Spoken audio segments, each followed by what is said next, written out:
duraan dursee galatoomii yeroo keessan qaalii nuuf laattanii beellama keenya sagantaa dhangaa torbaan irratti argamu keessaniif galatooma. Hayyee kallattumaan gara gaafii keenyatti ceenu. Qabsoon bilisummaa Oromoo abbaa wobootiin gaggeeffamu hoogganamu eessa ka'ee eessa gahee jettanii yaaddu? Hayyee fayyaa ta'e egaa yoo haasaa kaase Oromootti haasa'uu akka jaalladhii gammadaa fa'aa kolonee dalamuu qixxeessaa fa'aa Oromootti haasa'e hin jiru Oromoo walitti qabanii waan inni gochuu qabu hunda itti himanii kuniifuu Oromoon irraa sadarkaan isiin irra jirtu sadarkamuma hojjechuu qabdurra ammoo qabsoon bilisummaa Oromoo abbaa Oromoon hogganamu eessaa ka'ee eessa ga'ee yoo jette lafti inni irraa ka'e ka waliinuu beeknu qabsoon bilisummaa Oromoo adda bilisummaa Oromoon eegalame haala Oromoon Oromummaa isaatuu hin beekne biyya isaa lafti isaa eenyummaa isaatuu hin beekne haala ulfaattuu keessatti qabsoon saboota biraa waan barbaadu yeroo itti beeku waan barbaadu argachuuf immoo yeroo itti wal gurmeessee wal barsiisee wal hidhachiise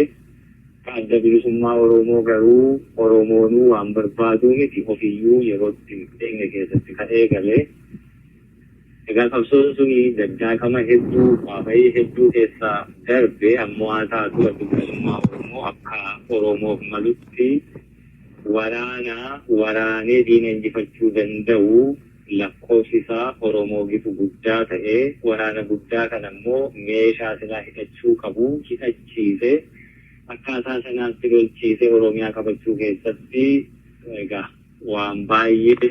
itti milkaa'ee hin turre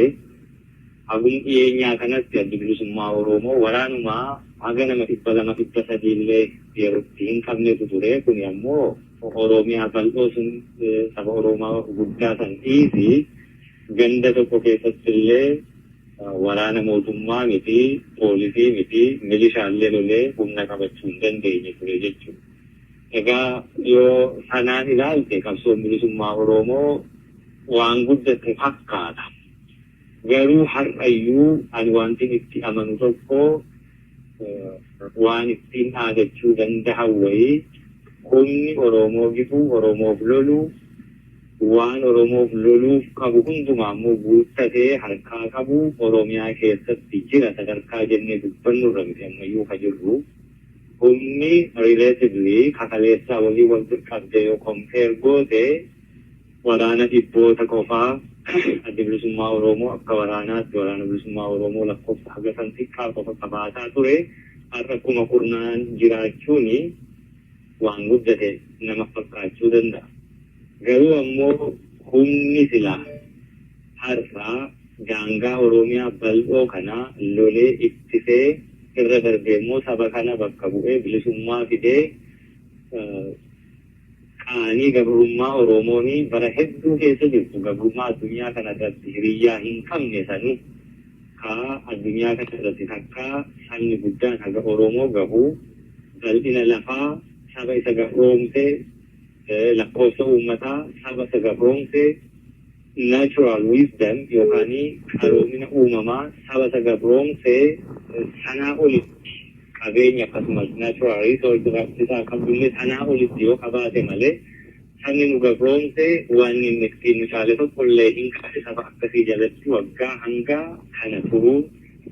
yoo xiqqaate jaarraa tokkoo fi walakkaa sanaa ol Oromoon gabrummaa jala jiraachuun guddoo nan qaanessaa humna sana silaa gabrummaa jalaa baasuu danda'u yeroo hamma kana dheeratee wareegama haga kana ulfaatu kafalame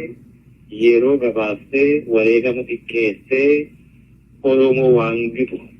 hojjetamee Oromoof waan malu hojjennee har'a silaa qaanii gabrummaa Oromoon haguuggatee jiru keessaa saba baasuuf wanni hojjetamee akkaataa kanaa yoo ilaalame immoo ammallee qabsoon bilisummaa Oromoo daa'imumaa jechuutu dandahamaa jechuudha. Akka kaleessaatti yoo ilaalle waan baay'ate waan guddate haa fakkaatu iyyuu malee akka Oromoof malutti garuu yoo ilaalle har'ayyuu daa'ima. Kanaaf qabsoon bilisummaa Oromoo eessaa kaatee eessaa geessee kanaan jettu yoo taate bakka kaleessaarraa guddoo hin fagaanne Oromoon har'ayyuu kana qofaan dhaadachuu hin qabu yaada kan qaba. Fiichi amna dheeraa daandii fagoo wareegama ulfaataa nu gaafata. Keessumaa ammoo saba Oromoo ollaa hamtuu qabu gabrummaan biyyoota hedduu yoo ilaalte sabumti si gabroonfatu yookaan gartuuti si gabroonfatu illee waan qabsoo ati gaggeessitu keessatti hiikkaa qabuu qaba. Kan keenyi akkaan hamtuu ulfaattuu kataate sabni nu gabroonfate illee saba akkamii akka ta'e fa'aa yoo ilaalte hojiin guddoon sichi nu haftu akka jiru hubattaa jechuudha. Hankan siin jedha. Hayyee galatoomii ajajaa olaanaa Abaaboo Jaalmaroo gaafii sattaanii yoo ceene wareegam qabsoon gaafatu baasaa rakkoowwanii fi haleella xiyyaara diroonii hunda dandamattanii akkamitti jaarmiyaa waraanaa fi siyaasaa jaba ta'e kana gabbisuu dandeessan? Egaa akkuma filatii kaase jaarmiyaa siyaasaa akkasumas humna waraanaa guddaa ijaarameera jechuun sadarkaa danda'amurraa hin jiru siin jedhillee ammoo haaraatu akka kaleessaatti yoo ilaalte immoo kaleessa humna waraanaa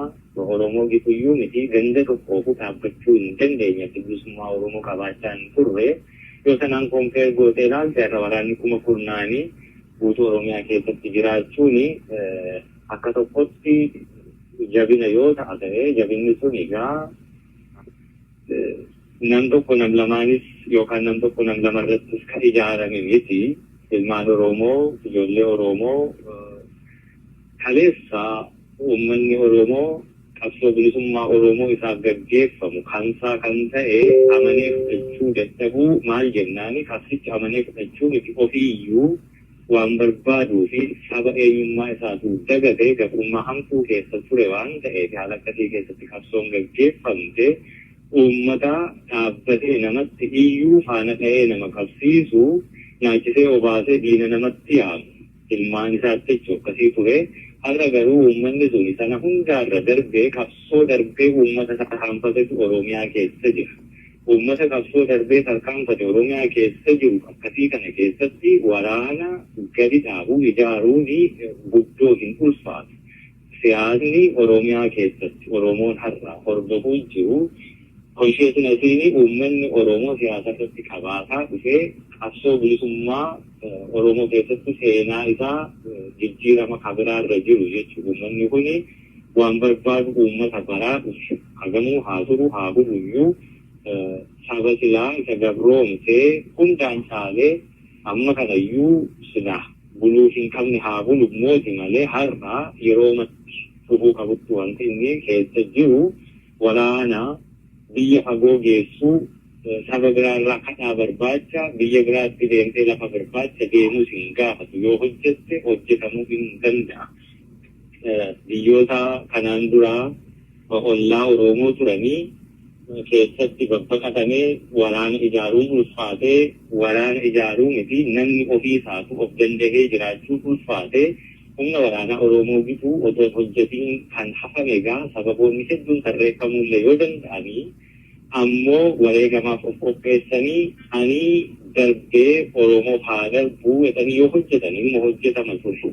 Haala akkasii kana keessatti egaa wanni hubadhe ilmi Oromoo tokko qabsoo bilisummaa Oromoo gadhaabuuf jecha Oromiyaan ala socho'uuni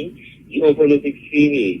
daangaanii olloota Oromoo Oromiyaa jirtu kun illee haalli ittiin kennamne akkasii keessatti waraana hedduu qabaachuu hin dandeessu baqataa taatee dhufasta ofii keetu. Baqataa taatee hafuu qofaa miti Oromiyaatti deebi'uufuu ofuma kee lee taateetu sitti ulfaata. Kanaaf qabsoon bilisummaa Oromoo Oromiyaa keessa saba Oromoo keessatti yoo taate ilmaan isaa isa biratti wareegamte kan kaleessa waliin oolee nyaachisi obaatee harka wal qabtee gatiittii walirri gatee wal faana jiraatu tokko wagga nama yoo of biraa dhabee saba xiiqeffachuu danda'u akkasitti kala waan ta'eef istiraateejii yookaan tarsiimoo sanaa jechuudha hordofame. Tarsiimoo akkasii hordofameeni ilmaan isaa isa biratti wareegama ofii fuudhee awwaallachaa itti dhaabatee itti geeraree awwaallachaa egaa akkasiidha akka waraanni isa barbaachisu. Waraanni kaleessa gammoojjii baay'ee fagoo allaattiin yookaan waraabessi nyaate malee Oromoon akkasaaf wareegamillee quban qabne hedduu sana hin beekne har'a of biratti of keessatti argee jechuudha. Waliin battala qabatee bulee waliin battala qabatee dhukaasee nyaachisee dhugaasee arge waan ta'eef waraana kana gargaaruu dandeessu. Qabsoo self-reliance yookaan qabsoo ofirra hirkannaa hasilaa kaleessa gargaarsa dhaba biyyoota hedduu keessa joortee fi hasilaa namootuma hagoo yookaan xiqqoo irratti hundooftee qaddii taate sana qabsoo qaddii jalaa baatee qabsoo sabaa qabsoo Oromoon ittiin boru galma gahuu bilisa bahuu danda'u ijaarratutu ijaarame waan ta'eef humni waraanaa guddachuu danda'e. Sababiin guddachuu humna waraanaa ummata Oromootu kan kooti ofitti fudhate ummata Oromoo isa itti aanee jiru waliin wareegama sabu. Suniifuu waraana kumaatama qoonqoo isaallee uffata isaallee rasaasa isaallee qoricha isaallee hundi uummanni isaa itti kenne guddisuun hin ulfaatu akkanaan guddate. Haala akkasiin egaa humni guddate kun ammayyuu garuu guddatee guddina sadarkaa isa xumuraa Oromoon barbaadu irra gaheera jenne immoo sadarkaa saadannuu sanas miti kan inni jiru. Garuu yoo akka kaleessaa sunii wal dorgomsiisee ilaalte humni kun guddate sirrii humni guddate kun ammoo kwaaliitii silaa malu argatee fuulduratti guduunfaa xumura. Isa silaa Oromoon irraa bayyanachuu qabu kana dhufaa darbaa wareegama hadhooftuu kafalee guduunfachuu dadhabee sana daliivar gochuutti deemuu humna danda'u immoo hedduma fufiinsaan ijaaruu irraa ni ijaarrallee daliivar illee gochuullee hin danda'amaa jechuudha.